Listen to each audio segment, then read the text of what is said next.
everyone and welcome. In this video I'm going to be discussing fuel additives. Now, fuel additives are liquids that you simply add to your fuel with the intentions of cleaning the entire fuel system out, removing deposits as well as moisture, among other things.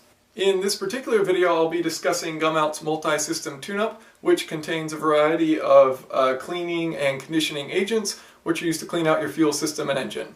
I'm going to be discussing how it works, the active ingredients, and then looking to some scholarly journals to see whether or not those active ingredients do what they claim to do. So how does Gumout work? Well, one of the main cleansing agents is PEA, or polyethylamine.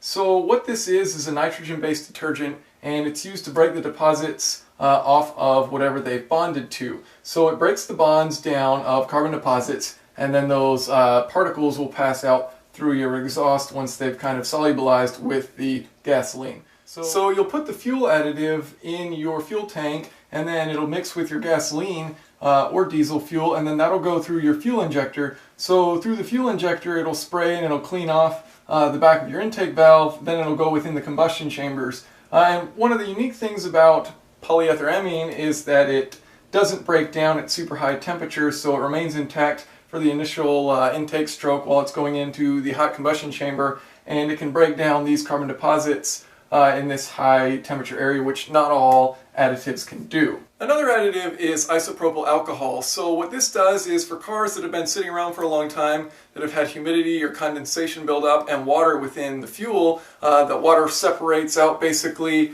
and what this does is by adding alcohol, the alcohol will mix with the water and then basically solubilize that into the gasoline, so it's burned with everything else and passes out the exhaust just like the gasoline does. It also prevents the water from freezing, so if you do get water that gets in a fuel line or something like that, then it'll prevent that from freezing since it kind of mixes with it. Now, Gumout includes some test information on their product on their website, which I will include the link in the description, but basically they follow the American Society for Tests and Materials, D6201, which what this does is it uses a Ford 2.3 liter engine, and you do 50 hours of dirtying of the engine and then 50 hours of cleaning the engine with whatever product you're using. And when they ran this test, they found that the intake valve deposit weight was reduced by 72% from 222 milligrams after the initial 50 hours of dirtying down to 62 milligrams after the 50 hours of running it with Gumout. Now, because I'm an engineer and I'm never satisfied with one source, I looked to some scholarly journals out there to see if I could find anything that backs up whether or not PEA can be used as a valid cleaning agent. So I went to the Journal of Carbon and found an article entitled Effects of Fuel Additives on the Microstructure of Combustion Engine Deposits. Sounded pretty perfect for what I was looking at. Now, in this article they compare base gasoline versus gasoline with PEA, and what they found was with the gasoline with PEA there was a 73% reduction of the mass of the intake valve deposits versus the base gasoline. What they also found was that there was a 21% increase in the mass of deposits on the cylinder heads. So they didn't explain what this increase of deposits came from, so it could be from the carbon from the intake valves, it could be from the PEA bonding to the cylinder heads, or it could be basically with the PEA that there was more deposits formed and that ended up on the cylinder heads.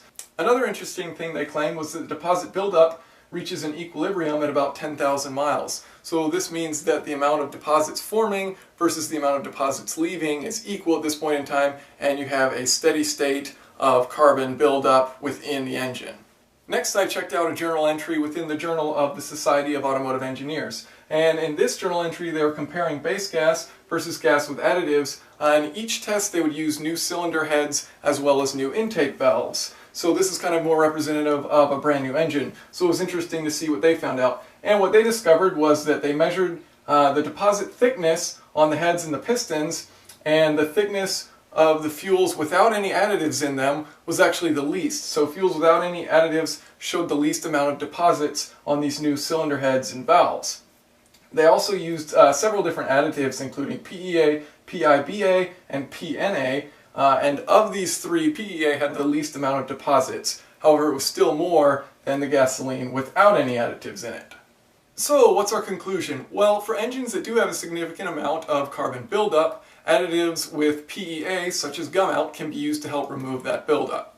So what's my personal recommendation? Well, for those of you who have cars which are new or have clean engines And typically those that you use them every day where they're not sitting for long periods of time, simply using high quality gasoline, you're going to be able to keep your engine clean. Now for those who have older cars or cars with engines that have quite a bit of carbon buildup, and an easy way to check would be to use a borescope and either look through where the spark plug is screwed in or where the fuel injectors are if you have port injection to look at the intake valves. Using an additive with PEA can be an effective way to remove those carbon deposits. So as a simple experiment, I've removed a piece of my muffler. This is just the end of the tailpipe, and as you can see there's a good amount of carbon buildup on it. So I'm just going to set this in a bowl, pour some gum out in there with it, and see what happens to the carbon. So after letting that sit in the gum out solution for a little while, you can see, and I kind of shook it around a little bit in there as well to kind of coat it well.